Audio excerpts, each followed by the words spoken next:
Ya, pemirsa, Otoritas Jasa Keuangan resmi memberikan relaksasi bagi perusahaan terkait dengan pencapaian laporan keuangan dan penyelenggaraan rapat umum pemegang saham selama 2 bulan ke depan.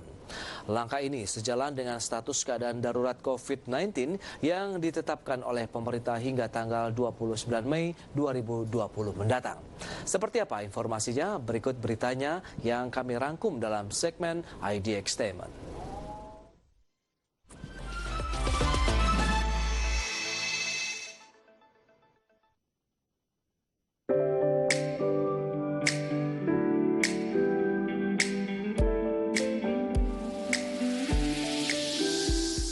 Sobat Investor, kembali lagi di IDX Statement, program yang menyajikan informasi mengenai dunia pasar modal. Sobat Investor, Otoritas Jasa Keuangan resmi memberikan relaksasi bagi perusahaan terkait penyampaian laporan keuangan dan penyelenggaraan rapat umum pemegang saham selama 2 bulan ke depan. Langkah ini sejalan dengan status keadaan darurat COVID-19 yang ditetapkan pemerintah hingga tanggal 29 Mei 2020 mendatang.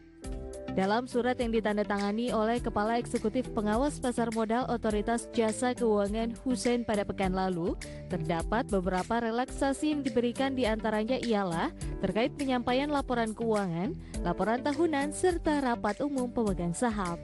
Keputusan ini diambil setelah dampak penyebaran virus corona diyakini telah mempengaruhi kemampuan para pelaku industri pasar modal dalam memenuhi 3 ketentuan tersebut.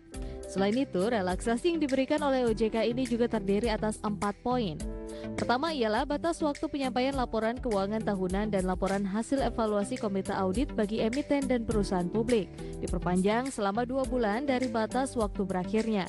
Di mana perpanjangan batas waktu penyampaian laporan keuangan tahunan juga diberlakukan bagi Bursa Efek Indonesia, Lembaga Clearing dan Penjaminan, Lembaga Penyimpanan dan Penyelesaian, Perusahaan Efek, Penyelenggara Dana Perlindungan Pemodal. Selanjutnya ialah Lembaga Penilaian Harga Efek, Lembaga Pendanaan Efek Indonesia, Biro Administrasi Efek, Reksadana, Kontrak Investasi Kolektif Dana Investasi Real Estate, Kontrak Investasi Kolektif Beragun Aset, Efek Beragun Aset Surat Partisipasi, Kontrak Investasi Kolektif Dana Investasi Infrastruktur, dan Perusahaan Pemeringkat Efek. Kedua ialah batas waktu penyelenggaraan Rapat Umum Pemegang Saham atau RUPS oleh perusahaan terbuka diperpanjang selama 2 bulan. Yang ketiga ialah penyelenggaraan RUPS oleh perusahaan terbuka dapat dilakukan dengan mekanisme pemberian kuasa secara elektronik dengan menggunakan sistem IRUPS yang disediakan oleh Lembaga Penyimpanan dan Penyelesaian. Selain itu, RUPS juga dilaksanakan seefisien mungkin tanpa mengurangi keabsahan pelaksanaan sesuai POJK nomor 32 tahun 2014 dan Undang-Undang nomor 40 tahun 2007 tentang perseroan terbatas.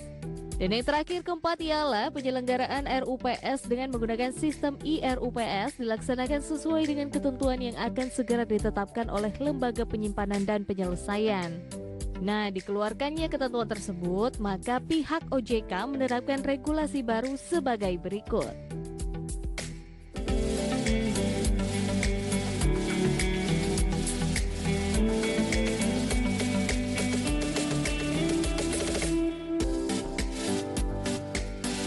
Sobat Investor, sekian IDX Statement hari ini. Semoga apa yang kami sajikan dapat menginspirasi Anda. Sampai bertemu di episode selanjutnya dan maju terus pasar modal Indonesia.